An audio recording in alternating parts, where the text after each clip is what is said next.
आता ह्याचे छोटे छोटे वडे बनवायचे आहेत असे. तुम्ही जास्त मोठे बनवू नका कारण की ते वडा पावच्या बाहेर येतात. आता हे असं झालेलं आहे. याप्रमाणे आपल्याला करायचे आहेत. इकडे घेतलेलं आहे बेसन, हे नमक, जरासं टर्मरिक पावडर, जरा पाणी टाकायचं आणि त्याला मिक्स करून घ्यायचं आहे. कढईमध्ये जरा तेल घ्यायचं आहे त्याला तळायसाठी. अशी पाहिजे कन्स्टंट. आता ह्याला ह्याच्यात डीप करायचं आहे, फ्राय करायचं आहे. टाइमला जेवढे बसतात तेवढे बनवायचे आहेत.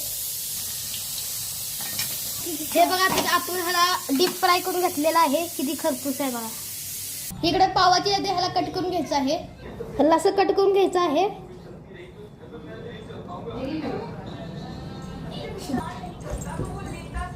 ह्याला कट करून घ्यायचं आहे. इकडे आपण शेजवान चटणी टाकत आहोत. हे बघा पूर्ण असे लावून घ्यायचे आहे लादीवर. आणि हे बघा हा वडा ह्याच्यात टाकायचा आहे आणि आपला वडापाव झालेला आहे.